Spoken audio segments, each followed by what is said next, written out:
இப்போ நம்ம கர்த்தருடைய வார்த்தைகளை தியானிக்க கடந்து போகிறோம். இன்னைக்கு நம்முடைய தியானத்திற்கென்று நாம் தெரிந்து கொண்ட வேத வசனம் வெளிப்படுத்தின விசேஷம் 2வது அதிகாரம் 13வது வசனத்தில் இருக்கு. அதில் என்ன சொல்லுதுன்னா, உன் கிரியைகளையும் சாத்தானுடைய சிங்காசனம் இருக்கிற இடத்திலே நீ குடியிருக்கிறதையும் என் நாமத்தை பற்றி கொண்டிருக்கிறதையும் சாத்தான் குடிகொண்டிருக்கிற இடத்திலே உங்களுக்குள்ளே எனக்கு உண்மையுள்ள சாட்சியான அந்திப்பா என்பவன் கொல்லப்பட்ட நாட்களிலும் என்னை பற்றும் விசுவாசத்தை நீ மறுதலியாமல் இருக்கிறதையும் அறிந்திருக்கிறேன். இதை கர்த்தர் யாருக்கு சொல்றார் அப்படின்னா, 7 சபைகள், அதுக்கு கர்த்தர் சொல்ல வேண்டிய வார்த்தைகளை யோவான் மூலம் சொல்லுகிறார். அதில் ஒரு சபைக்கு பேர் பெர்கமு. இந்த பெர்கமு சபைக்கு அதனுடைய தூதனுக்கு எழுதும்படி கர்த்தர் சொன்ன கட்டளை வார்த்தை இது. அந்த ஒவ்வொரு சபையை பற்றி சொல்லும்போதும் அந்த சபையை பற்றின கர்த்தருடைய அபிப்பிராயம், அந்த சபையை கர்த்தர் என்ன பார்வையிலே பார்க்கிறார், அதை குறித்து கர்த்தர் அறிந்திருக்கிற காரியங்கள் என்ன, அப்புறம் அவர்களுக்கு சொல்ல வேண்டிய ஆலோசனை என்ன, அவங்க எப்படி நடக்கணும், எதை சேர்க்கணும், எதை எடுக்கணும், இந்த மாதிரியான ஆலோசனைகள் எல்லாம் 7 முக்கியமான சபைகளுக்கு கர்த்தர் எழுதி கொடுத்திருக்கிறார்.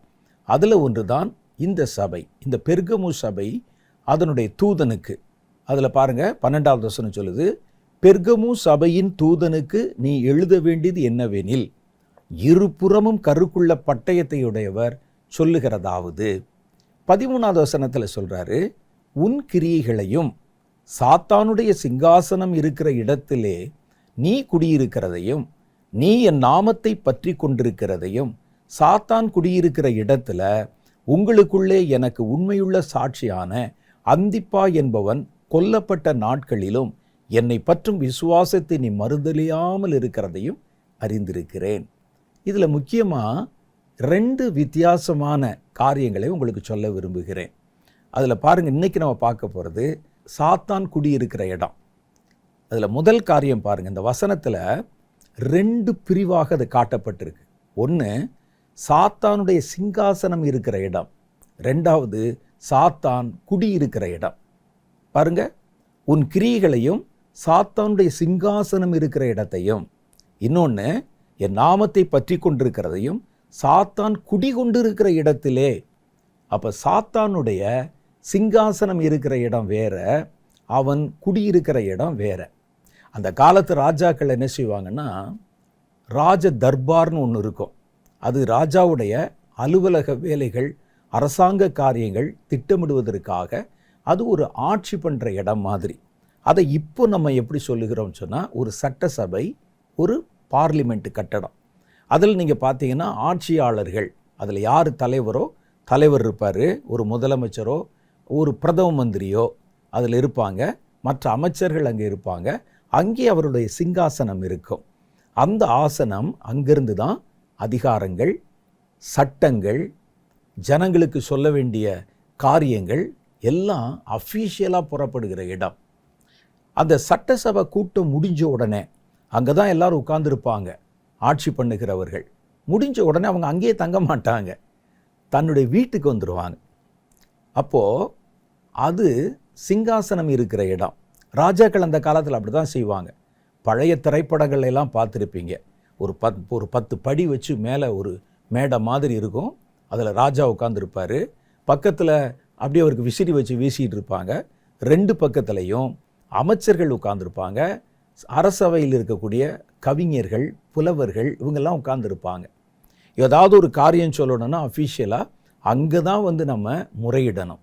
அன்னன்னைக்கு உட்கார்ந்து இன்னைக்கு நாட்டில் என்ன நடக்குது, என்ன பிரச்சனை, அதற்கு நம்ம என்ன செய்யணும் என்பதை ஆலோசனை செய்வாங்க.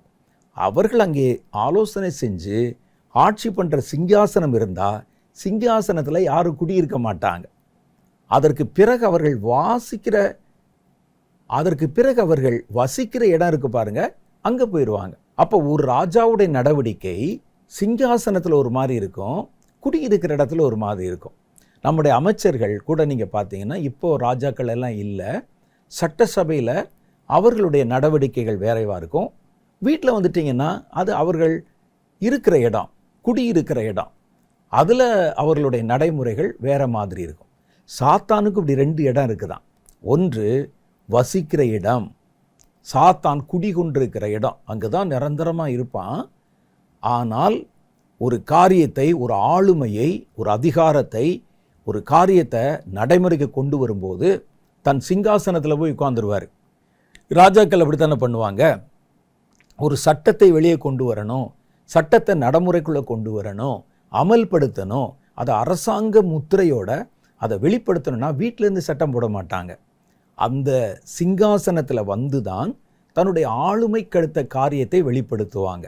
சாத்தான் இதே மாதிரி 2 இடத்த வச்சிருக்கிறத வேதம் நமக்கு திட்டமாக காண்பிக்குது. ஒன்று, சாத்தானுடைய சிங்காசனம் இருக்கிற இடம். அந்த இடத்துல சாத்தானுடைய பவர், சாத்தானுடைய அதிகாரம், சாத்தானுடைய வல்லமை, அவன் கையில் இருக்கக்கூடிய அதிகாரத்தின் காரியங்கள் எல்லாம் அந்த இடத்துல இருந்து வெளிப்படும். இன்னொன்று பார்த்தீங்கன்னா, குடியிருக்கிற இடம். அந்த இடம் முழுவதையும் அவன் ஆக்கிரமித்து தன்னுடையதாக அவன் ஆக்கி கொண்டு வைத்திருப்பான். இந்த 2 இடத்தையும் வித்தியாசமாக காட்டுறாங்க. சாத்தானுடைய சிங்காசனம் இருக்கிற இடத்துல குடியிருக்கிற அவன் எந்த இடத்துல இருந்து உலகத்தை தன்னுடைய கட்டுப்பாட்டுக்குள்ளே, ஆளுமைக்குள்ளே கொண்டு வருவதற்கான காரியங்களை செய்கிறானோ அந்த இடத்துல நீ குடியிருக்கிற. 2வது எங்கே இருக்கிறீங்க நீங்கள்? அவன் குடியிருக்கிற இடம் இருக்கு பாருங்க, நீங்கள் அங்கே குடியிருக்கிறீர்கள். சாத்தான் குடியிருக்கிற இடத்துல அப்போ 2 இடமாக காட்டப்படுகிறது. சாத்தானை பற்றி ஒரு விஷயம் நீங்கள் தெரிஞ்சுக்கிறணும். சாத்தான் முதல்ல ஒரு மனிதனுடைய வாழ்க்கையிலையோ, ஒரு சபையிலையோ, ஒரு தேசத்திலேயோ முதல்ல நுழைவான். அவன் 3 ஸ்டெப்பாக வச்சுற. முதல்ல நுழைவான், 2வது அங்கே குடியிருப்பான், 3வது அதை முழு அதிகாரத்தை பிடித்து கொண்டு ஆளுமை செய்வான். ஒரு மனிதன் இடம் கொடுக்கும்போது பார்த்திங்கன்னா முதல்ல நுழைவான், போக்கும் வரத்துமா இருப்பான். வந்து வந்து நம்முடைய மாம்சத்தை அல்லது தேவனுக்கு எதிரான காரியங்களை செய்யும்படி அப்பப்போ நம்முடைய மனசில் பேசி தூண்டி வருவதும் போவதுமாக இருப்பான். நுழைகிறது அது நல்லா முழுசாக இடம் கொடுத்துட்டோன்னு வச்சுக்கோங்க, உள்ளே வந்து உள்ள குடியிருப்பான். குடியிருந்தால் என்ன செய்வான்னு சொன்னால், நம்முடைய ஒவ்வொரு காரியத்திலும் அவனுடைய அந்த தலையீடு இருக்கும்.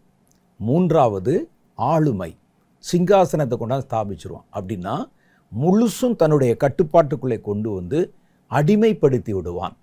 இந்திய தேசமாக இருந்தாலும் தேசங்களாக இருந்தாலும் முதல்ல நுழைவான், பாவங்களை தேசத்தாரை செய்ய வைப்பான், அடுத்து அந்த தேசத்தில் உள்ள குடியிருப்பான். நீங்கள் அப்புறமும் அதை குறித்து கவலைப்படாமல் இருந்தால் அவன் முழுவதும் அதனுடைய அதிகாரத்தை, ஆளுமையை தன்னுடைய கட்டுப்பாட்டுக்குள்ளே கொண்டு வந்துடுவான். தேசத்தில் சாத்தான் உள்புக முயற்சிக்கும் போதெல்லாம், அல்லது ஒரு மனிதனுடைய வாழ்க்கையிலே சாத்தான் நுழைய முயற்சிக்கும் போதெல்லாம் கர்த்தர் எச்சரிக்கைகளை கொடுத்து கொண்டே இருப்பார். தேசத்தில் கூட பாருங்க, சாத்தானுடைய இந்த கிரியைகள் உள்ளே வரப்போகுது, சாத்தான் அடுத்த ஒரு தந்திரமான காரியத்தை தேசத்தில் நுழைய பண்ண போகிறான் என்றெல்லாம் எச்சரித்து அந்த சாத்தானுடைய கிரியைகளை எப்படி தடை செய்யணும் என்று ஜெபிக்கிற தம்முடைய பிள்ளைகளுக்கு வெளிப்படுத்துகிறார். நம்ம அதை கண்டுகொள்ளலை, கவனிக்கலை, நிர்விசாரமாக இருந்துட்டோம் அப்படின்னு சொன்னால் சாத்தான் உள்ளே குடியிருக்க ஆரம்பிச்சிருவான். தேசத்துக்குள்ளே வந்துட்டான், நுழைஞ்சிட்டான். நுழைய விட்டுட்டிங்கன்னா அதுக்கப்புறம் அங்கே அவன் நிரந்தரமாக தங்க ஆரம்பிச்சிடும், குடியிருக்க ஆரம்பிச்சிடும். குடியிருக்க ஆரம்பித்து அங்கே இருக்கிறவர்களோட எல்லாம் தன்னுடைய காரியங்களை அதிகமாக உள்ளே பரப்பி அவர்களோடு அவர்களாக இவனும் சேர்ந்து குடியிருந்து 3வது கட்டமாக தந்த தேசத்தினுடைய கட்டுப்பாட்டை தன்னுடைய கையில் எடுத்துக்கொள்வான். இந்த கட்டுப்பாட்டை கையில் எடுத்துக்கொண்டு விட்டான் என்றால் அப்புறம் நீங்கள் யுத்தம் செய்து தான் அவனை துரத்தணும். சாத்தானை துரத்துறதுக்கு பாருங்கள், நுழையும் போதே ஈஸியாக தடை செஞ்சிடலாம். அப்பாலே போ சாத்தானே அப்படின்னா போயிடுவான். ஒரு ஆள் வீட்டுக்குள்ளே வர்றான், வீட்டுக்குள்ளே வந்து அம்மா அது வேணுமா, அதெல்லாம் வேணாம் வெளியே போயா அப்படின்னா போயிடுவான். அது துவக்க நிலையில் உள்ளே நுழைய போகிறான்னு சொன்ன உடனே நீங்கள் ஜெபம் பண்ணினால் போதும், சாத்தானை துரத்தி வரவிடாதபடிக்கு அவனை தடை செஞ்சால் போதும். 2வது அதை விட்டுட்டிங்கன்னு வச்சுக்கோங்க, 2வது உள்ளே நம்மோடு கூட தேசத்தோடு கூட அல்லது சபையாரோடு இந்த மனிதனோட அவன் குடியிருக்க ஆரம்பிச்சிடும், தங்கிடுவான். ரூம் நம்ம ரூம் தான், தேசம் நம்ம தேசம்தான். ஆனால் ரூமுக்குள்ளே ஒருவன், ஒரு அயலான் அல்லது ஒரு நண்பன் நம்ம ரூமை ஷேர் பண்ணிக்கிற மாதிரி அவனும் ஷேர் பண்ணி கொள்வான். உள்ளே அப்படியே குடியிருக்க ஆரம்பிச்சிருவான். நீங்கள் ஒரு பக்கம் குடியிருப்பீங்க, அவன் ஒரு பக்கம் குடியிருப்பான். அப்போ கர்த்தர் சொல்லுவார், இவனை சேர்க்காத, இப்போ துரத்தினாலும் உன்னால் துரத்த முடியும். இப்போ நீங்கள் சொல்லி, இல்லைப்பா அதெல்லாம் சரி வராது, நான் இருப்பதுக்கு தான் சரியாக இருக்குது இந்த இடம், இந்த ரூமில் 2 பேர்லாம் இருக்க முடியாது, உன்னுடைய நடைமுறைகள் உன்னுடைய பழக்க வழக்கங்கள் எல்லாம் வித்தியாசமாக இருக்குது, அதனால எனக்கு உன்னோட செட் ஆகாது அப்படின்னு சொன்னால் நீங்கள் அப்போ கூட விரட்டலாம். ஏன்னா உங்கள் கையில் பவர் இருக்குது. முதல்ல நுழையும் போதும் உங்கள் கையில் அந்த பவர் இருந்தது. 2வது அவன் உங்களோட குடியிருக்கும் போதும் பவர் இருக்குது. 3வது அவன் நீங்கள் அப்பவும் விட்டுட்டீங்கன்னா ஆட்சியை பிடித்து கொள்ளுவான். இப்போ அவன் கையில் அதிகாரம் போயிடுச்சு.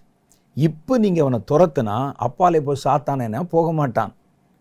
வெளியே போயிருப்பா, நமக்கு நல்ல இடம் இல்லைன்னு சொல்லி லீகலாக சொன்னாலும் கேட்க மாட்டான்.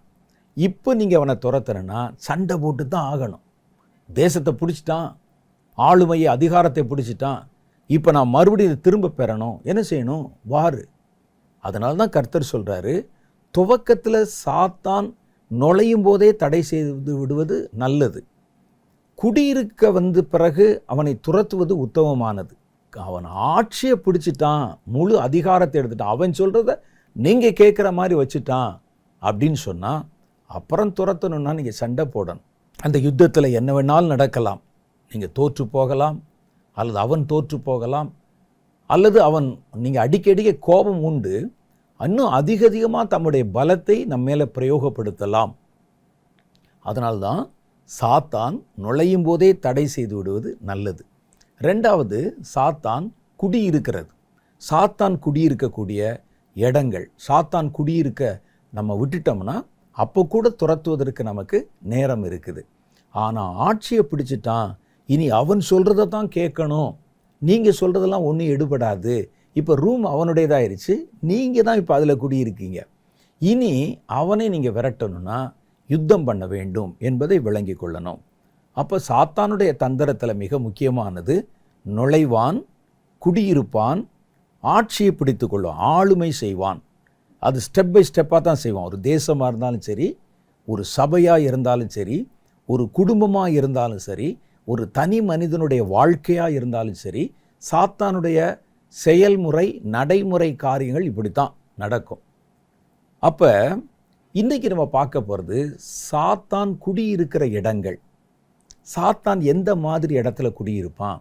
அப்போ அவன் குடியிருக்கணும்னு சொன்னால் அந்த இடத்த தன்னுடைய வசதிக்கு ஏற்ற மாதிரி இருக்கிற இடத்துல தான் குடியிருக்க முடியும்.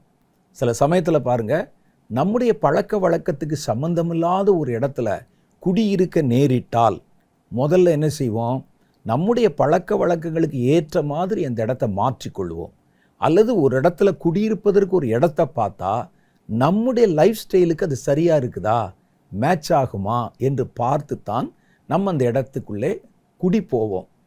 அப்போ அது மாதிரி சாத்தான் எந்த மாதிரி இடத்துல குடியிருக்க விரும்புகிறான், சாத்தான் எங்கே குடியிருப்பான் என்பதை கவனிச்சிட்டிங்கன்னா, ஒருவேளை சாத்தான் குடியிருப்பதற்கு ஏதுவான இடம் நம்முடைய சபையிலேயோ நம்ம வாழ்க்கையிலேயோ இருக்குதுன்னு தெரிஞ்சால் நீங்கள் உடனே அதை மாற்றிடணும். சாத்தான் குடியிருக்க முடியாதபடிக்கு அந்த இடத்த நீங்கள் மாற்றிட்டா சாத்தான் அங்கே குடியிருக்க வரமாட்டான். இப்போ நம்ம பார்க்க போகிறது என்ன? சாத்தான் குடியிருக்கிற இடங்கள். எங்கே குடியிருப்பான் அல்லது எங்கே நுழைவான், எதை தன்னுடைய இடம் என்றவன் தேர்ந்தெடுப்பான்னு பார்த்தா, முதல்ல சாத்தான் குடியிருக்கிற இடம் கல்லறை. கல்லறையை பற்றி வேதம் சொல்லி பாருங்க. மார்க்கு சுவிசேஷம் 5வது அதிகாரம் 2 சில வசனங்கள். மார்க்கு 5:2. அவர் படகிலிருந்து இறங்கின உடனே அசுத்த ஆவியுள்ள ஒரு மனுஷன் பிரேத கல்லறைகளிலிருந்து அவருக்கு எதிராக புறப்பட்டு வந்தான். அவனுடைய குடியிருப்பு, பாருங்க, அண்டர்லைன் பண்ணிக்க, குடியிருப்பு கல்லறைகளிலே இருந்தது. ஏன்னா அவன் குடியிருக்கலை, அவனுக்குள்ளே இருக்கிற பிசாசு அவனையும் கொண்டு வந்து அங்கே குடியேற்றி வச்சிருக்கு. வா நம்ம இங்கே குடியிருக்கலாம். அவனை சங்கிலிகளினாலும் கட்ட ஒருவனாலும் கூடாது இருந்தது. கம்ப்ளைண்ட் கொடுத்து பார்த்துட்டாங்க. அரசு அதிகாரிகள் வந்து சங்கிலியை வச்சு கட்ட வந்தால் அடித்து போட்டுறான் எல்லாத்தையும். ஒருத்தராலும் கட்டக்கூடாது இருந்தது. அவன் அநேக தரம் விலங்குகளினாலும் சங்கிலிகளினாலும் கட்டப்பட்டிருந்தும் சங்கிலிகளை முறித்து விலங்குகளை தகர்த்து போடுவான். அவனை அடக்க ஒருவனாலும் கூடாதிருந்தது. அவன் எப்போதும் இரவும் பகலும் மலைகளிலும் கல்லறைகளிலும் இருந்து கூக்குரலிட்டு கல்லுகளினாலே தன்னை காயப்படுத்தி கொள்ளுவான். மலைகளில் போய் கத்துவான், கல்லறைகளில் போய் கத்துவான். ஆனால் அவனுடைய குடியிருப்பு எங்கே இருந்ததுன்னு வசனம் சொல்லுதுன்னா, கல்லறைகளிலே அவனுடைய குடியிருப்பு இருந்தது.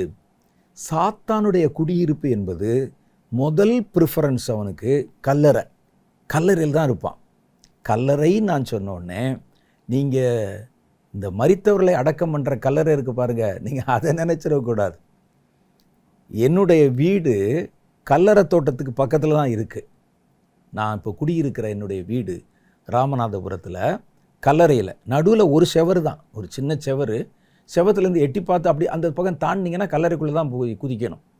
அந்த கல்லறை தோட்டம் அது கத்தோலிக்க சபைக்கு சொந்தமான ஒரு கல்லறை தோட்டம். கல்லறைகளிலே குடியிருப்பான். நாங்கள் எத்தனையோ வருஷமாக, கிட்டத்தட்ட ரொம்ப வருஷமாக, ஒரு 30 வருஷத்துக்கு மேலே அந்த வீட்டில் தான் குடியிருக்கிறேன் நான். அந்த கல்லறைகளில் ஒரு நாள் இந்த பேய் வருது, கல்லறையில் வந்து பிசாசு வந்து உட்கார்ந்துருக்கு நான் பார்த்ததில்ல. நான் சொல்லுகிற கல்லறை என்பது மாம்சத்துக்கு அடுத்த மாம்சீகமான இந்த கல்லறை அல்ல. நீங்கள் அதை நினச்சிடக்கூடாது. கல்லறையில் இருப்பான்னு சொல்லிட்டாங்க, இனி அந்த பக்கமே போகக்கூடாது, உள்ளே பார்த்தீங்கன்னா சலங்கை கட்டி அப்படி இல்லை. கல்லறை என்பது ஞான அர்த்தத்தில் வேறு காரியத்தை பற்றி சொல்லுகிறது. கல்லறையில் என்ன இருக்கும் அப்படின்னு கேட்டால், மரித்த செத்த பிரேதங்கள் இருக்கும். அங்கே சொல்லும்போதே பாருங்களேன், ஒரு பிரேத கல்லறை என்று சொல்லப்பட்டிருக்கு.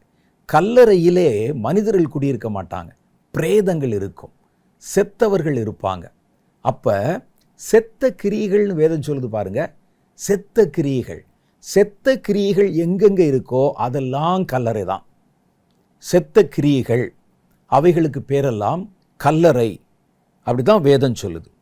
அப்போ செத்த கிரியைகள், ஒரு மனிதனுடைய வாழ்க்கையில் நீங்கள் செய்கிற கிரியை பிரயோஜனம் இல்லாத கிரியை இருக்குது பாருங்களேன், அதனால் எந்த யூஸ் இருக்காது.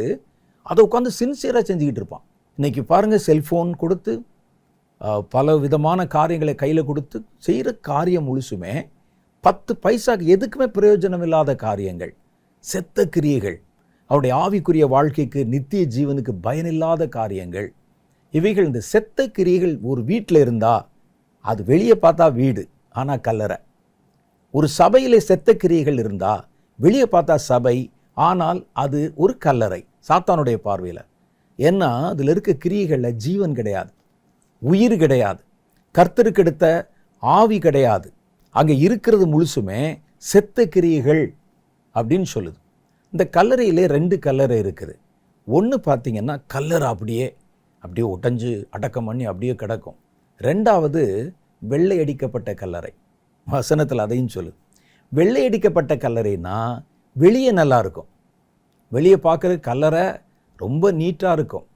பாருங்களேன், இந்தியாவில் தாஜ்மஹல் கேள்விப்பட்டிருப்பீங்க.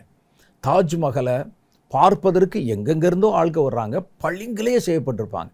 ஆனால் உண்மையிலே அது ஒரு கல்லறை. வெளியே பார்த்தீங்கன்னா அது அவ்வளவு ஆடம்பரமாக அழகாக இருக்கும். அது மாதிரி நிறைய இடங்களில் நல்ல கல்லறைகளை பார்த்துருப்பீங்க. கல்லறை தோட்டங்களில் பாருங்களேன், தாங்கள் நேசிக்கிறவர்களுக்கு நம்ம இறுதி மரியாதை செலுத்துவதற்கு மண்டபம் மாதிரி கட்டி வச்சுருப்பாங்க, நைட்டில் லைட்டு போட்டிருப்பாங்க, அதெல்லாம் வச்சு அந்த கல்லறை அவ்வளவு அழகுபடுத்தியிருப்பாங்க. என்னதான் வெளியே அழகுபடுத்தினாலும் அதுக்குள்ளே இருப்பது செத்த கிரியைகள்.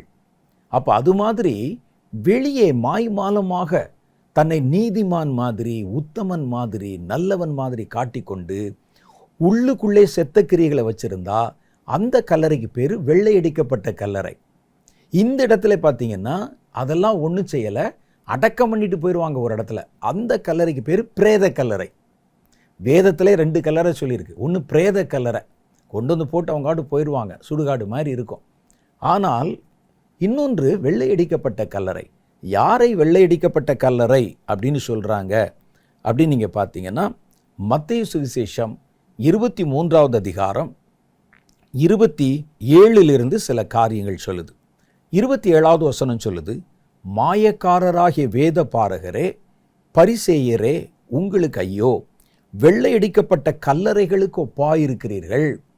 அவைகள் புறம்பே அலங்காரமாய் காணப்படும், உள்ளேயோ மரித்தவருடைய எலும்பினாலும் சகல அசுத்தத்தினாலும் நிறைந்திருக்கும். ஒரு மனுஷனை உள்ளே கொண்டே போட்டால் 2வது நாள் 3வது நாள் அதனுடைய சதையெல்லாம் அழுகி தண்ணியாக போய், ஒரு மனிதன் எவ்வளோ ஆடம்பரமாக இருந்தான், அதனால தான் இந்த கன்றாவியை பார்க்கக்கூடாதுன்னு சொல்லி மண்ணுக்குள்ளே போட்டு மூடிடுவாங்க. அது உள்ளே அசுத்தம். ஆண்டவர் சொல்றார், உள்ளே நீங்க தோண்டி பார்த்தீங்கன்னா அதுல அசுத்தம், கெட்ட வாசனை, எலும்புகள் இவைகள் இருக்கும். ஆனால் வெளியே பார்த்தீங்கன்னா உள்ளே அடிச்சு பளிங்கு போட்டு லைட்டை போட்டு சுற்றி அவ்வளோ அழகாக வச்சிருக்கிறாங்க. அவர் சொல்றாரு, நீங்க அப்படி தான் இருக்கிறீங்க. புறம்பே அலங்காரமாய் காணப்படும், வெளியே அலங்காரமாக இருக்கும், உள்ளேயோ மரித்தவருடைய எலும்புகளினாலும் சகல அசுத்தத்தினாலும் நிறைந்திருக்கும். அப்படியே நீங்களும் மனுஷருக்கு நீதிமான்கள் என்று புறம்பே காணப்படுகிறீர்கள், உள்ளத்திலேயோ மாயத்தினாலும் அக்கிரமத்தினாலும் நிறைந்திருக்கிறீர்கள். பார்த்தீங்களா? இது வெள்ளையடிக்கப்பட்ட கல்லறை. அந்த கல்லறைகளுக்குள்ளே இருக்கிற செத்த கிரியைகள், அது ஒருவேளை வெள்ளையடிக்கப்பட்ட இடத்துல இருந்தாலும் சரி, பிரேத கல்லறையில் இருந்தாலும் சரி, கல்லறை என்றாலே செத்தவைகள் இருக்கிற இடத்துக்கு பேர் தான் கல்லறை. அப்போ ஒரு மனிதனுடைய வாழ்க்கையில் கிரியைகள், செத்த கிரியைகள் அல்லது செத்த காரியங்கள், தேவனுக்கு பயனில்லாத காரியம்லாம் செத்த காரியங்கள், ஜீவனில்லாத காரியங்கள் எல்லாம் செத்த காரியங்கள். அப்போ இவைகள் நிறைந்திருந்தால் கண்டிப்பாக அந்த கல்லறையிலே சாத்தான் இருப்பான். பாருங்க, செத்த கிரியைகளை பற்றி எபிரேயருக்கு எழுதின நிருபம் 9வது அதிகாரம் 14வது வாக்கியம் இப்படி சொல்லுகிறது. அங்கே என்ன சொல்றாங்க? நித்திய ஆவியினாலே தம்மை தாமே பழுதற்ற பலியாக தேவனுக்கு ஒப்பு கொடுத்த கிறிஸ்துவனுடைய இரத்தம் ஜீவனுள்ள தேவனுக்கு ஊழியம் செய்வதற்கு உங்கள் மனசாட்சியை செத்த கிரியைகள் அற சுத்திகரிப்பது. கடவுளுக்கு நீங்க ஊழியம் செய்யணும்னா செத்த கிரியைகள் இல்லாமல் உங்களை சுத்தம் பண்ணணும். அவன் தான் கடவுளுக்கு உண்மையாக ஊழியம் செய்ய முடியும். ஊழியம் செய்கிற எல்லாமே கடவுளுக்கு ஊழியம் செய்கிறாங்களா? இல்லை.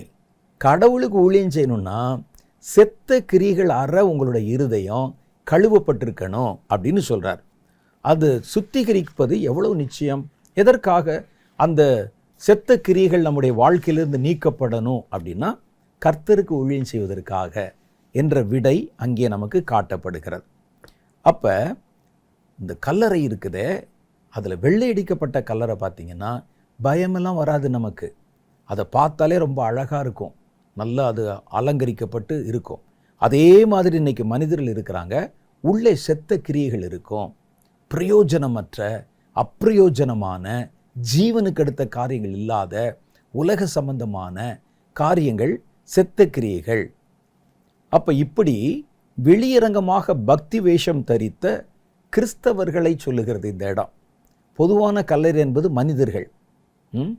பாவத்திலே மரித்தவர்களாக இருந்த உங்களை கிறிஸ்துவின் இரத்தம் சுத்திகரித்து ஜீவனுள்ளவராக மாற்றுச்சுன்னு வேதம் சொல்லுது. அப்ப பாவத்தினால நிறைந்திருக்கிற இடங்கள் எல்லாம் கல்லறைகள், செத்த கிரியைகள், பாவத்திலே மரித்தவர்கள். அது பார்த்தாலே நமக்கு தெரியும், அது குடிகாரர்கள் இருக்கிற இடம், விபச்சார கள்ளர்கள் இருக்கிற இடம், திருடர்கள் இருக்கிற இடம், கொலைகாரர்கள் இருக்கிற பார்த்தா தெரியும், அது கல்லறை, பிரேத கல்லறை. இன்னொரு கல்லறை இருக்குது, அது தேவனுடைய பிள்ளைகள் மாதிரி தன்னை காண்பிக்கும், நீதிமான்கள் போல காண்பிக்கும், பக்தி வேஷத்தை தரித்து கொள்ளும். ஆனால் மனசு முழுசும், வாழ்க்கை முழுசும் செத்த கிரியைகளாக நிறைந்திருக்கும். இப்படிப்பட்ட காரியங்கள் கிறிஸ்தவர்களுக்குள்ளே இருக்கிறது தான் கர்த்தர் சொல்றார். வெளியே ஜீவனுள்ள மாதிரி காமிச்சுக்கிடுவான், ஆனால் உள்ளுக்குள்ளே செத்த கிரியைகள்.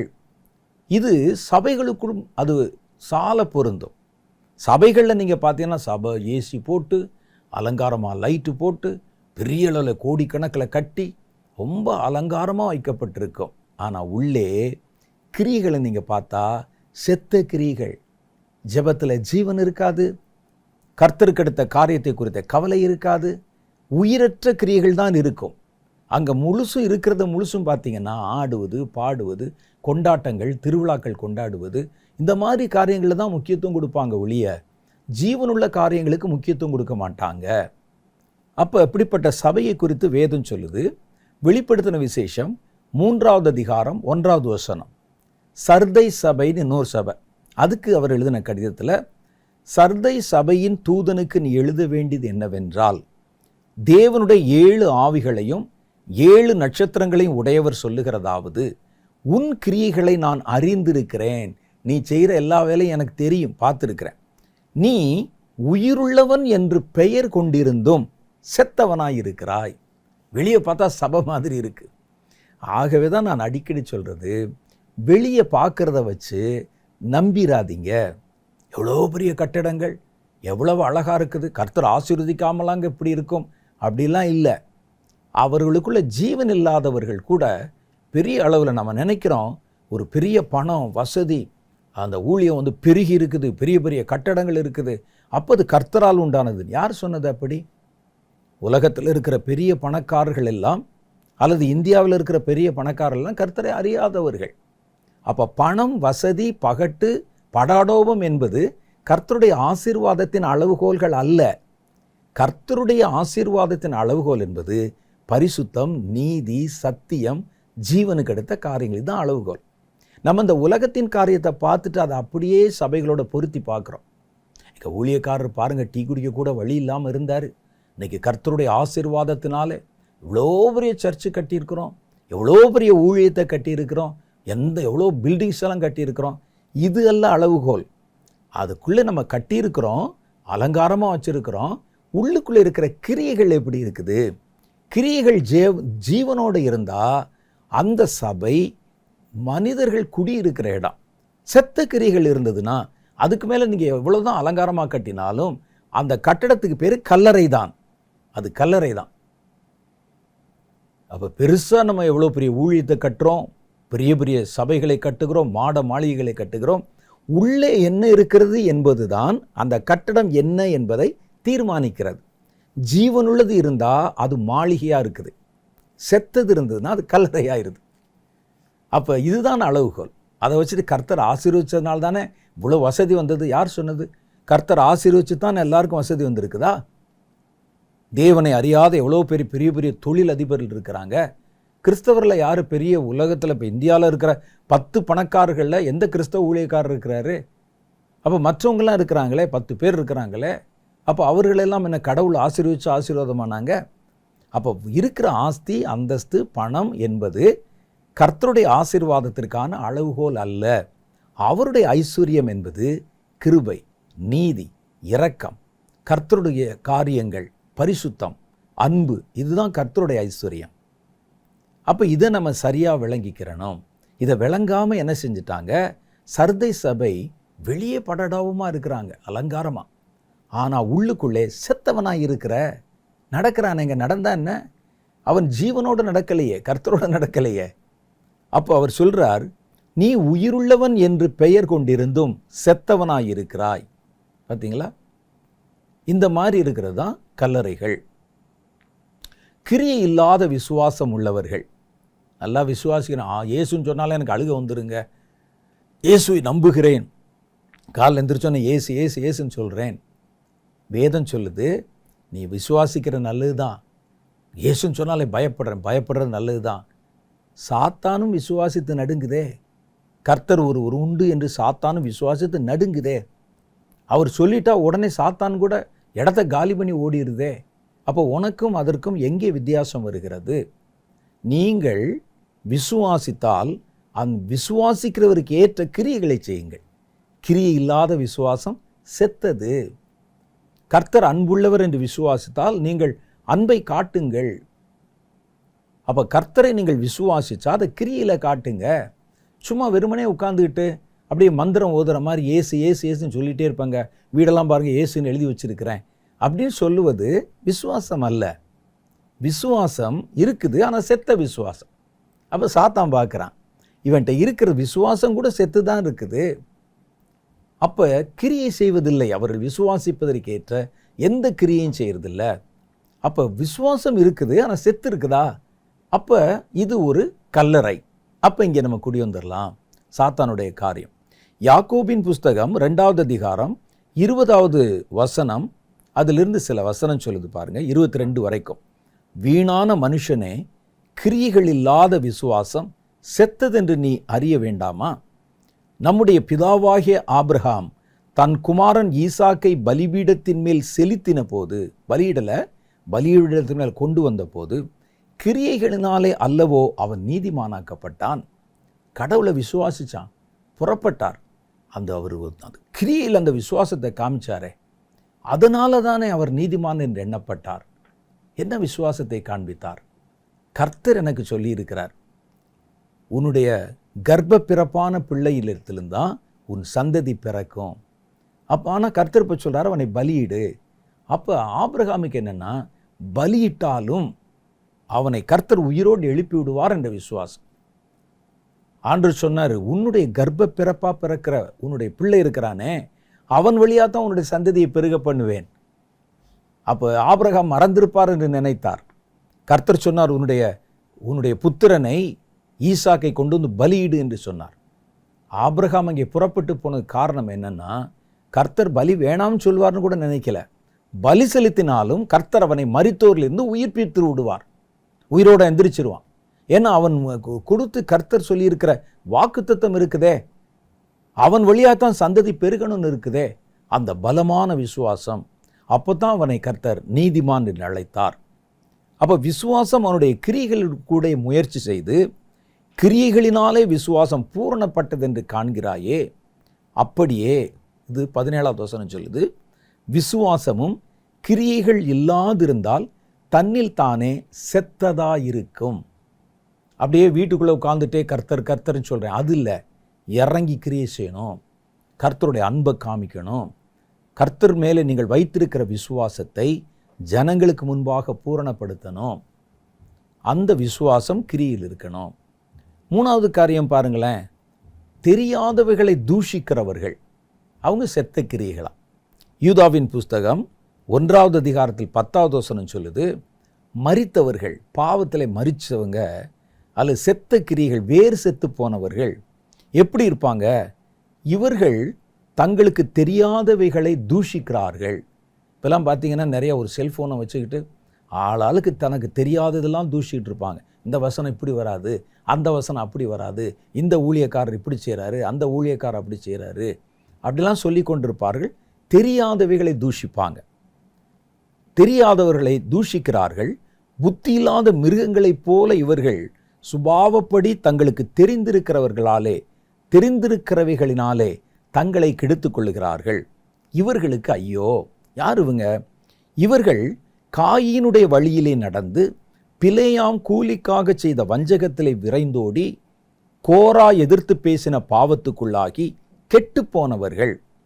இவர்கள் உங்கள் அன்பின் விருந்துகளிலே கரைகளாக இருந்து பயமின்றி விருந்துண்டு தங்களை தாங்களே மேய்த்து கொள்ளுகிறவர்கள்.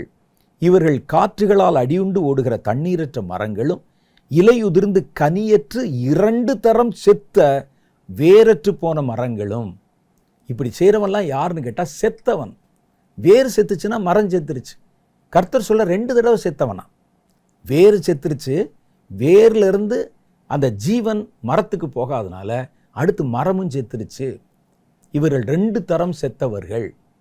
அப்போ இப்படிப்பட்ட செத்த கிரியைகள், இதெல்லாம் மேலே செத்த கிரியைகள், இவைகள் உங்களுடைய வாழ்க்கையில் இருந்தால் சாத்தானுடைய பார்வையில் அந்த வாழ்க்கை கல்லறையாய்த்தான் காட்சியளிக்கும்.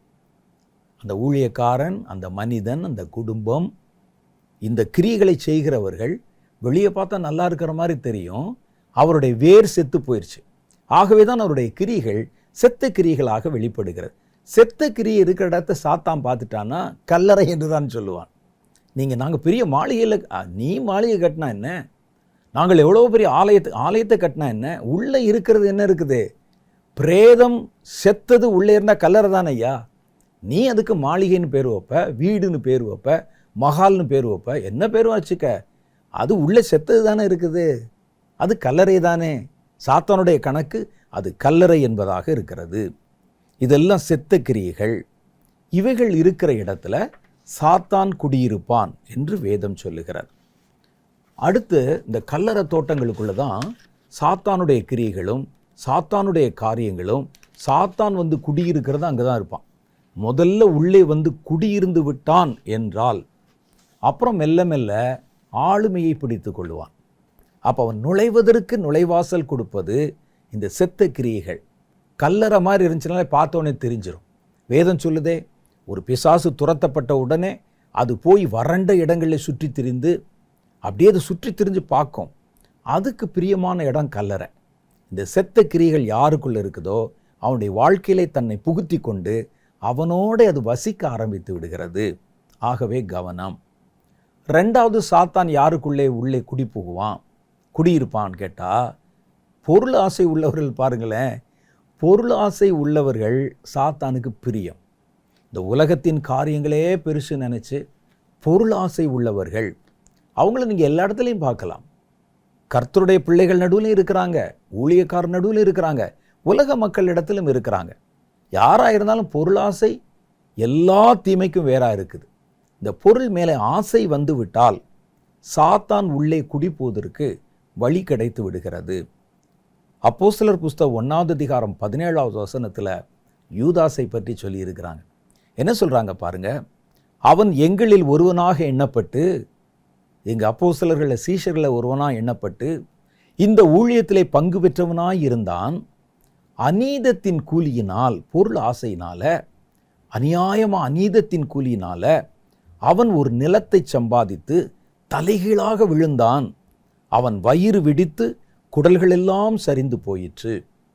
அப்போ யூதாஸ் கர்த்தரோட இருந்தாலும், கர்த்தருடைய உபதேசத்தை கேட்டாலும், கர்த்தர் எல்லார் மேலும் தன் ஆவியை ஊதி அவர்களை அனுப்பி பிசாசுகளை துரத்த கட்டளை கொடுத்த போது இவனும் போய் ஊழியம் செஞ்சாலும், யூதாஸ் துவக்கம் முதற்கொண்டே பொருளாசை உள்ள ஒரு திருடனாக இருந்தான். இன்னைக்கு நேரத்தில் இந்த 30 காசை கொடுத்தோன்னே இல்லை, ஆரம்பத்துலேருந்தே அப்படித்தான் இருந்தானாம். வேதம் சொல்லுது பாருங்களேன், யோவான் சுவிசேஷம் 12வது அதிகாரம் 5வது வசனம்.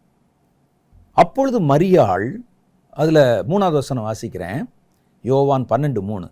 அப்பொழுது மரியாள் விலையேற பெற்ற களங்கமில்லாத நளதம் என்னும் தைலத்தில் ஒரு ராத்தல் கொண்டு வந்து அதை இயேசுவின் பாதத்திலே பூசி தன்னுடைய தலைமயிரால் அவருடைய பாதங்களை துடைத்தாள்.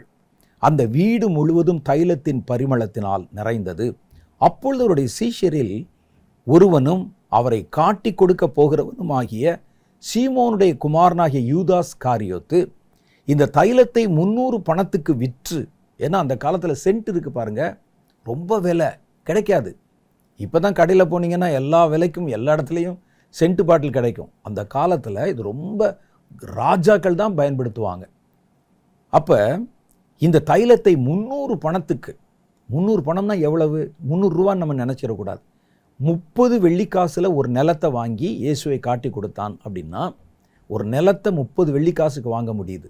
அப்போ 300 வெள்ளிக்காசுனா எவ்வளோ இருக்கும் யோசிச்சு பாருங்க. அப்போ 10 நிலம் வாங்கலாம். இந்த தைலத்தை 300 பணத்துக்கு விற்று தரித்திரருக்கு கொடாமல் இப்படி செய்தது என்ன என்றான். அதுக்கு அடுத்த வசனம் சொல்லுது, 5வது வசனம் 6வது வசனம், அவன் தரித்திரரை குறித்து கவலைப்பட்டு இப்படி சொல்லாமல் அவன் திருடனானபடினாலும் பணப்பையை வைத்து கொண்டு அதில் போடப்பட்டதை சுமக்கிறவனாயிருந்ததினாலும் அப்படி சொன்னான்.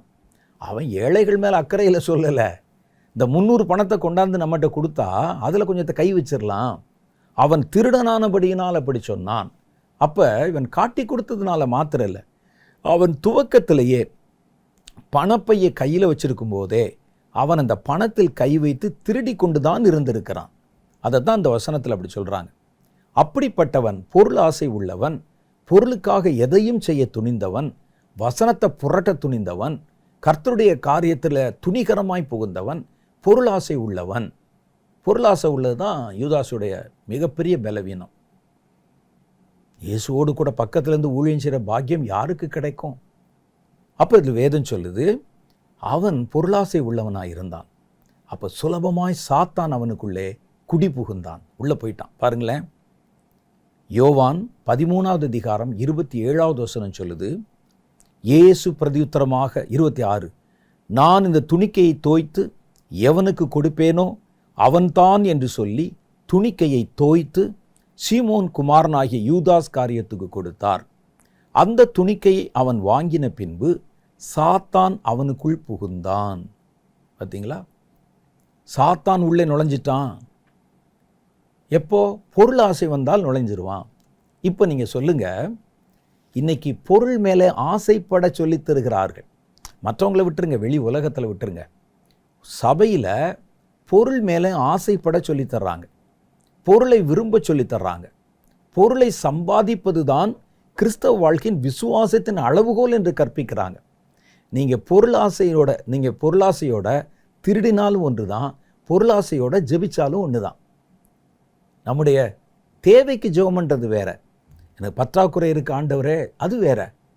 உட்காந்துட்டு எனக்கு ஆண்டவரே ஒரு பெரிய ஃப்ளைட் வேணும், BMW கார் வேணும், எனக்கு ஆடம்பரமான பங்களா வேணும். அந்த பொருள் ஆசையினாலே நீங்கள் ஜெபிச்சா கூட அந்த திருடுவருக்கு சமந்தான். அது பொருளாசை தான். பொருள் ஆசையினாலே திருடினாலும் ஒன்று தான், பொருள் ஆசையினாலே ஜெபித்தாலும் ஒன்று தான், பொருள் ஆசையினாலே ஊழியம் செய்தாலும் ஒன்று தான், பொருள் ஆசையினாலே சபைக்கு வந்தாலும் ஒன்று தான், பொருள் ஆசையினாலே காணிக்கை கொடுத்தாலும் ஒன்று தான். நிறைய பேர் சொல்லுவாங்க பாருங்க, நீங்கள் 10 ரூபா காணிக்கை போட்டிங்கன்னா 10,000 ரூபாய் கர்த்தர் தருவார். அப்போ நீங்கள் காணிக்கை போடும்போது என்ன நினச்சி போடுறீங்க? 10,000 ரூபாய் கிடைக்குன்னு போடுறீங்க. ஒருவர் மேடையிலிருந்து சொல்கிறார், உங்கள் நகையை கலட்டி போடுங்க. என்ன காணிக்கை கொடுக்கிறீர்கள்? உங்கள் நகையை கலட்டி போடுங்க, கர்த்தரதை 10 கொடுப்பார். அப்போ இவங்க என்ன செய்கிறாங்க? 10 1 பவுன் போட்டால் 10 பவுன் கிடைக்குமா? இந்த ஃபைனான்ஸ் கம்பெனி சொல்லுவான் பாருங்க. அது மாதிரி இன்னைக்கு ஊழியங்கள் பணத்தின் மேல் ஆசை கொள்ள வைக்கிறார்கள்.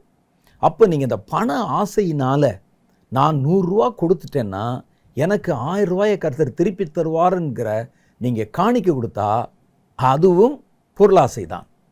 பொருளாசையினாலே திருடினாலும் ஒன்று தான், பொருளாசையினாலே ஜெபித்தாலும் ஒன்று தான், பொருளாசையினாலே ஊழியம் செய்தாலும் ஒன்று தான், பொருளாசையினாலே காணிக்கை கொடுத்தாலும் ஒன்று தான்.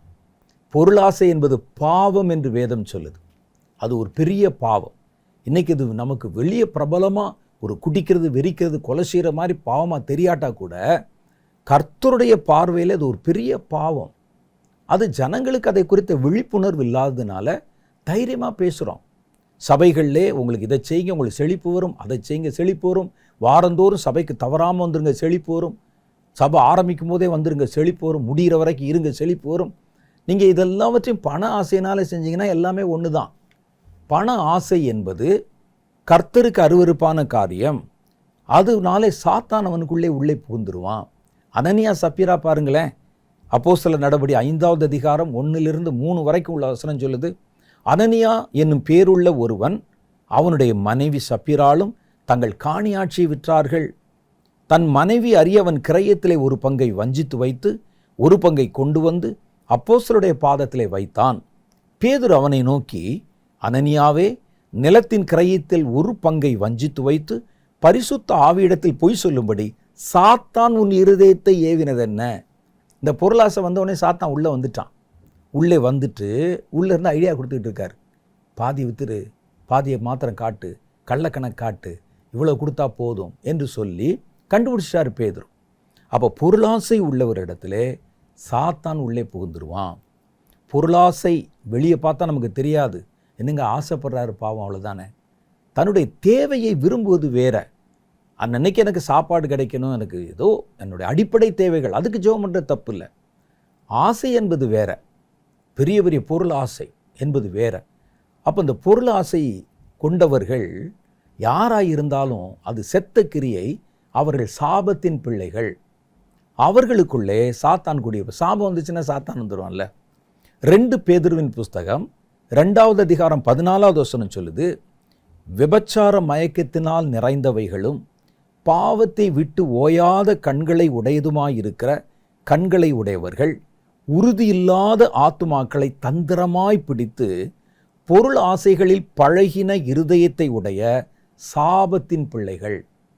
2 பேதுரு 2:14 சொல்றாரு, பொருளாசை பிடித்து பொருளாசையிலே பழகின இருதயத்தை உடையவர்கள் சாபத்தின் பிள்ளைகள்.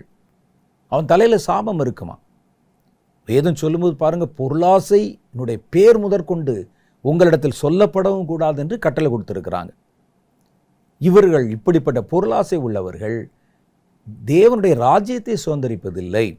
1 கொரிந்தியர் 6:10, நான் சொல்றதெல்லாம் வசனம், அபிப்பிராயம் கிடையாது, வசனம் சொல்லுது. 1 கொரிந்தியர் 6:10, திருடனும் பொருளாசைக்காரனும் வெறியனும் உதாசீனனும் கொள்ளைக்காரனும் தேவனுடைய ராஜ்யத்தில் சுதந்தரிப்பதில்லை. பொருளாசை என்ற பெயர் முதற்கொண்டு உங்களிடத்தில் சொல்லப்படவும் கூடாதே என்று அவர் சொல்றதை பார்க்குறோம்.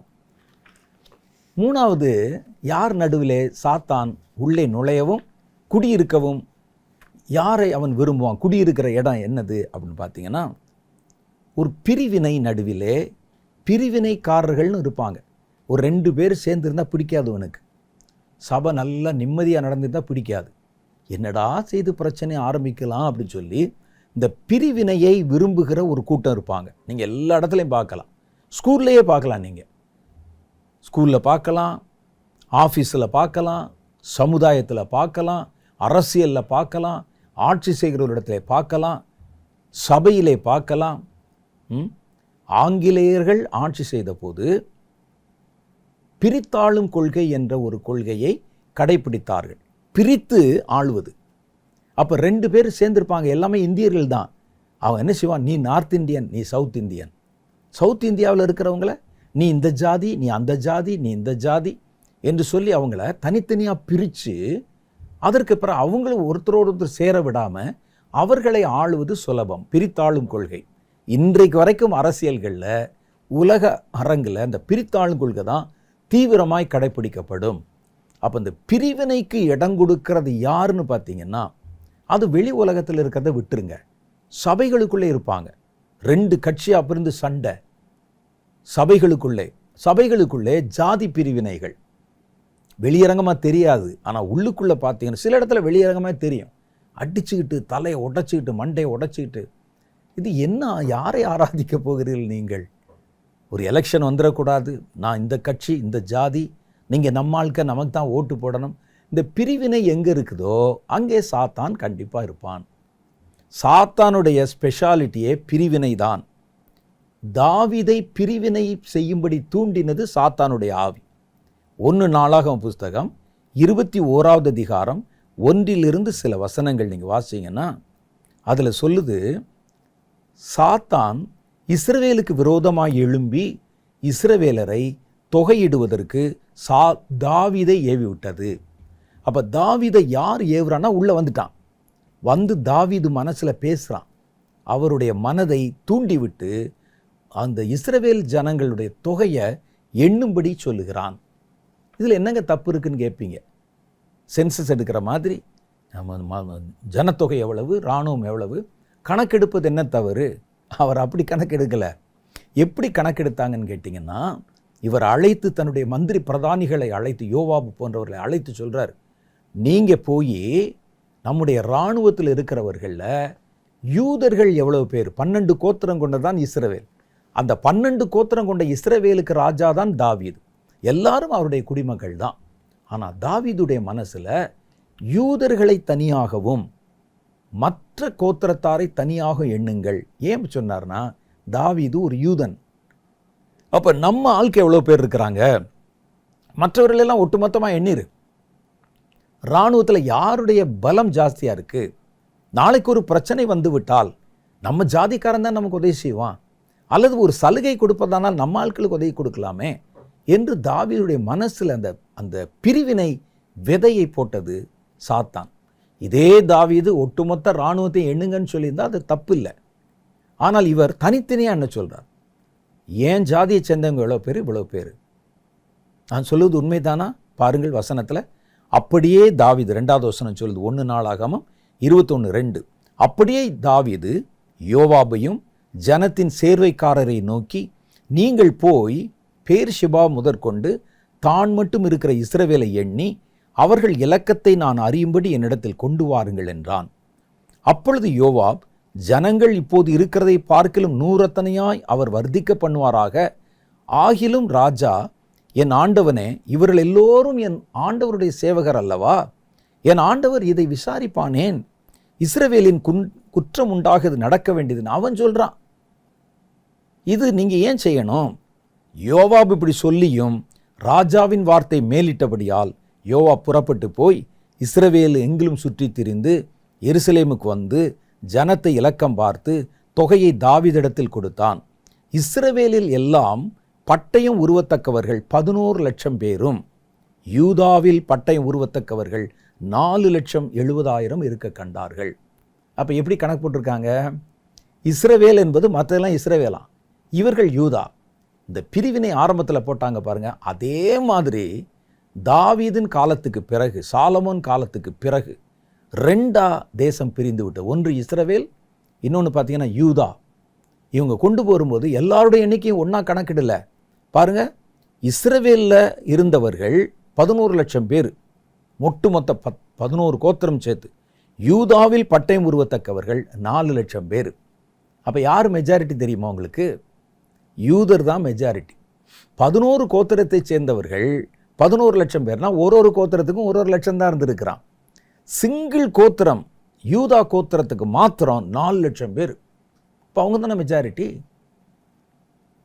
அப்போ அவர்கள் ஒட்டுமொத்தமாக எல்லாரும் ஒன்று சேர போகிறது இல்லை, தனித்தனி கோத்திரம், ஒவ்வொரு கோத்திரத்துக்கும் ஒரு லட்சம். இதான் தாவீது அப்படி கணக்கு பண்ணுறாரு. நம்ம ஆட்கள் 4 மடங்கு இருக்கிறாங்க மற்ற கோத்திரத்தாரை விட. ஒவ்வொருவரையும் தனித்தனியாக கணக்கு வச்சா அவர்களை விட 4 மடங்கு நம்ம ஆட்கள் இருக்கிறாங்க. அப்போ எவ்வளோ ஒரு கள்ளத்தனம் இது! இந்த எண்ணத்தை யார் கொண்டு வந்து கொடுத்தது? சாத்தான் அவருடைய இருதயத்தை ஏவினான். சாத்தான் அவனுடைய இருதயத்தை ஏவி காரியங்களை செய்தான்.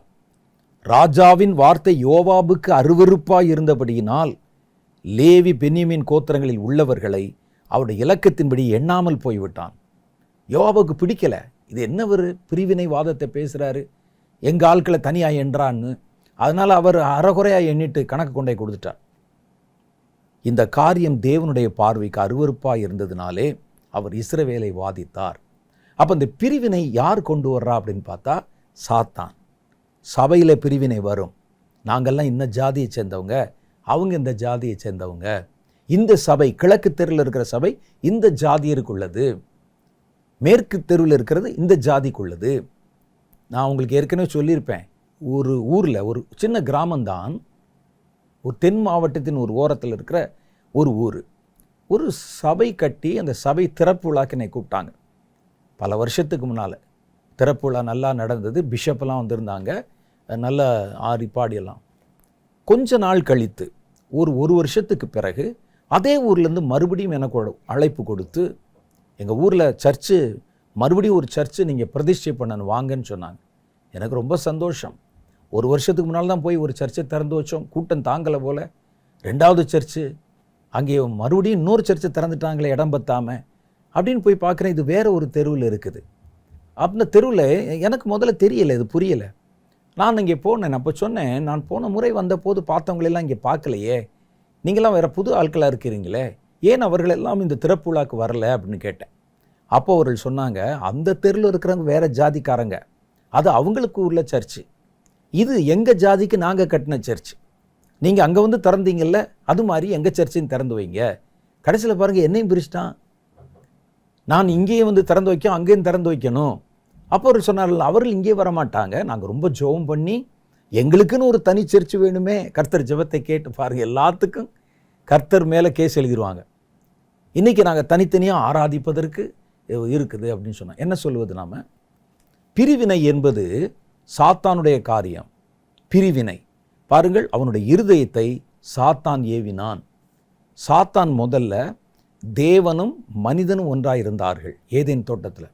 சாத்தான் பார்த்துக்கிட்டே இருந்தான். சாய்ந்த நேரத்தில் அவர் வருவது, ஆதாமோட பேசுவது, ஏவாளோட பேசுவது, அளவலாவது, கடந்து போவது. என்னடாது இவ்வளவு அந்யோன்யமாக இருக்கிறாங்களே, எப்படியா பிரிச்சிடணும். அதில் ஒரு சின்ன விதையை போட்டு கடவுளையும் மனிதனையும் பிரித்து விட்டான்.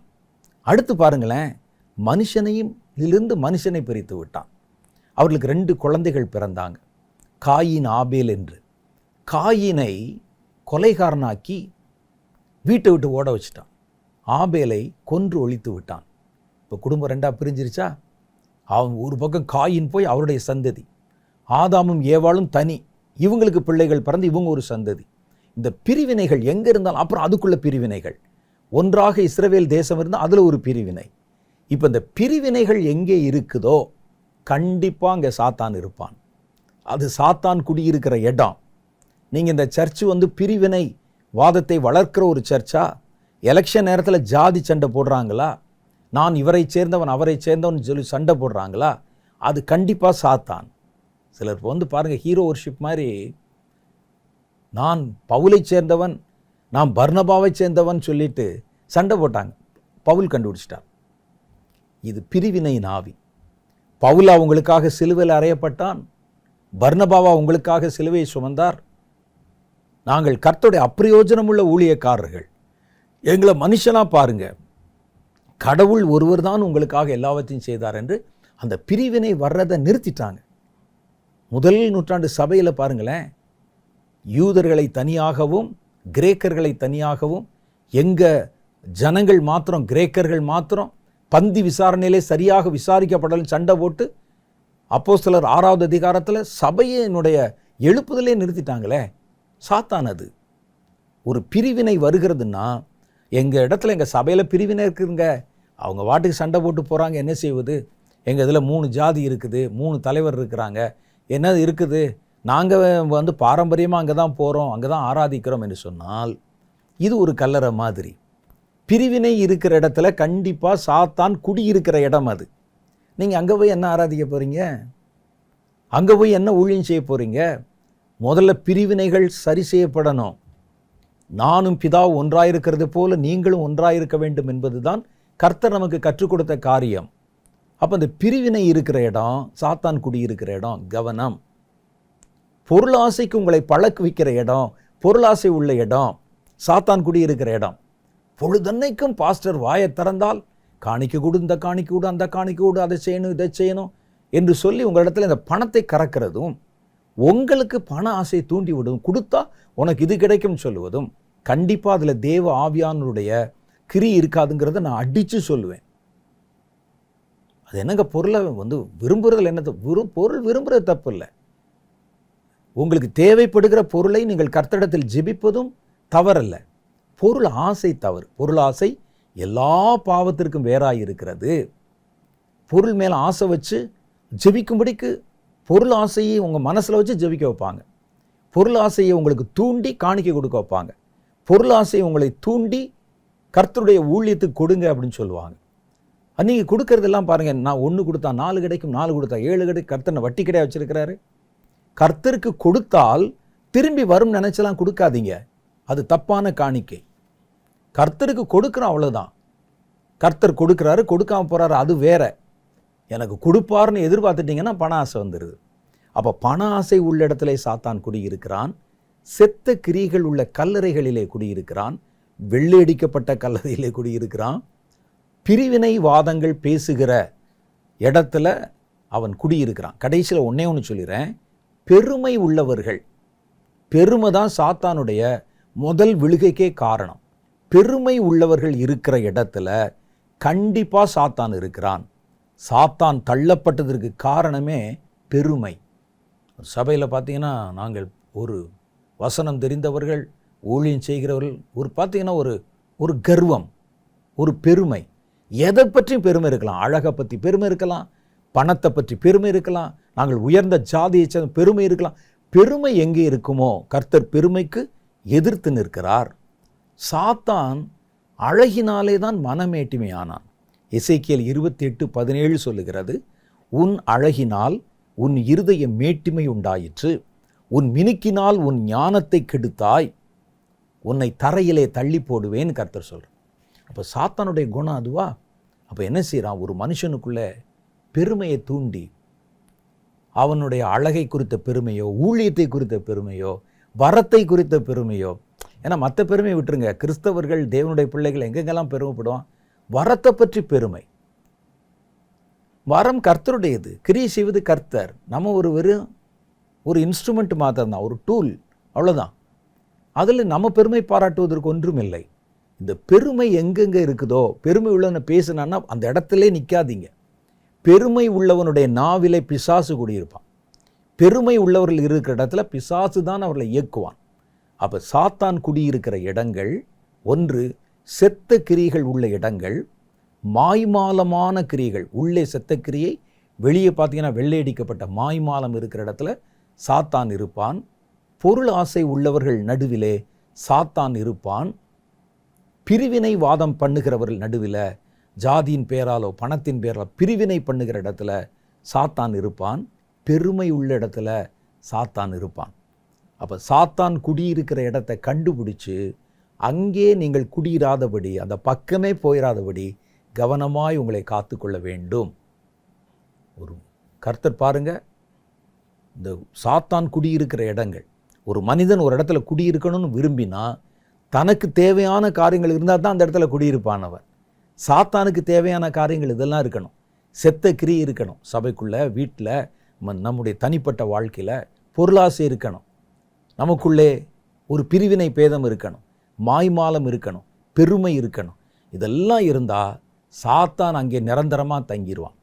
தங்க ஆரம்பிச்சிட்டா கொஞ்ச நாளில் ஒவ்வொன்றாய் கேப்சர் பண்ணி ஆளுமை செய்ய ஆரம்பிச்சிருவான். அப்புறம் நீங்களும் அவனும் ஈக்குவல் பார்ட்னராக இருந்தீங்களே, அது மாறி போய் நீங்கள் அடிமையாகவும் அவன் ஆளுமை செய்கிறவனாகவும் மாறிவிடுவான்.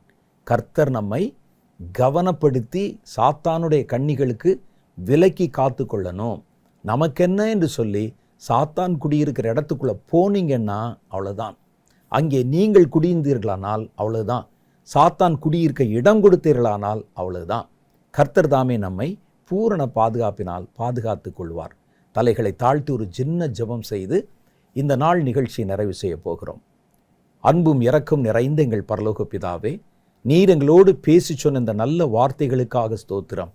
சாத்தானுடைய சிங்காசனம் இருக்கிற இடத்திற்கும் சாத்தான் குடியிருக்கிற இடத்திற்கும் உள்ள வித்தியாசத்தை எங்களுக்கு காண்பித்து, சாத்தான் எப்படிப்பட்ட இடங்களிலெல்லாம் குடியிருப்பான் என்பதை எங்களுக்கு உணர்த்தி காண்பித்து, ஒரு எச்சரிக்கையின் சப்தத்தை துணிக்க பண்ணி, சாத்தான் குடியிருக்கிற இடங்களுக்கும் சாத்தான் குடியிருக்கிற இடமாக நாங்கள் மாறிவிடாதபடி அவன் விரும்புகிற எந்த ஒரு காரியமும் எங்களுடைய வாழ்க்கையிலிருந்து அப்புறப்படுத்தப்பட நீர் எங்களுக்கு உதவி செய்யும்படிக்காக நாங்கள் ஜெபிக்கிறோம். ஆண்டவருடைய கரத்திலே இந்த வார்த்தைகளை கேட்ட ஒவ்வொருவரையும் பேர் பேராய் ஒப்பு கொடுக்கிறேன். ஆண்டவரே, சாத்தான் குடியிருக்க ஏதுவான எந்த ஒரு காரியமும் அவர்களுக்குள்ளே இல்லாதபடிக்கு கர்த்தராகிய தேவன் அவர்களை சுத்திகரியும். அவர்களுக்கு ஒவ்வொரு விஷயத்தையும் காண்பித்து கொடும். அவர்கள் எங்கே தவறு செய்கிறோம், சாத்தான் குடியிருப்பதற்கு ஏதுவான என்ன காரியம் என்னிடத்தில் இருக்கிறது என்பதை நீர் எங்களுக்கு தெளிவாய் வெளிப்படுத்தி காண்பியும். ஆண்டவரே, எங்கள் பிள்ளைகளையும் கர்த்தருடைய கரத்திலே ஒப்புக் கொடுக்கிறோம், குடும்பத்தை ஒப்புக் கொடுக்கிறோம். யோபுவின் வீட்டை வேலியடைத்து பராமரித்ததைப் போல எங்கள் குடும்பங்களை வேலியெடுத்து பராமரித்து கொண்டருளும். இந்த வாரத்தை எங்களுக்கு ஆசீர்வாதமாக மாற்றித்தாரும். எந்த தீமைகளும் அணுகாதபடி கர்த்தாவே உடைய செட்டையின் மறைவில் இந்த குடும்பங்களை மூடி கொண்டருளும். ஒவ்வொருவர் மேலும் கர்த்தருடைய இரக்கம் தங்குவதாக. தேவன் இன்னும் உடைய பிள்ளைகளுக்கு வேண்டிய நன்மையான ஈவுகளை தந்து அவர்களை தொடர்ந்து ஆசீர்வதிப்பீராக. இயேசுவின் கரத்திலே இவர்கள் எல்லாரையும் ஒப்புக்கொடு ஜெபிக்கிறேன் எங்கள் பிதாவே, ஆமென். கர்த்தர் நம்மோடு கூட இடைப்பட்டு பேசினார். ஆண்டவராகிய தேவன் நமக்கு சொன்ன வார்த்தைகளை மறுபடியும் நினைச்சு பாருங்க. நான் கொஞ்சம்தான் சொல்லியிருக்கிறேன். இதை அடிப்படையாக வைத்து நீங்கள் வசனத்துக்குள்ளே ஆராய்ந்து பார்த்தால் சாத்தான் குடியிருக்க தேவையான இடங்கள், சாத்தான் குடியிருக்கிற இடங்களை இன்னும் கர்த்தர் நமக்கு வெளிச்சம் போட்டு காண்பிப்பார். அடுத்த வாரம் வேறொரு புதிய செய்தியோடு உங்களை சந்திக்கிறேன். அதுவரை கர்த்தர் உங்களை ஆசீர்வதித்து காப்பாராக. ஆமென்.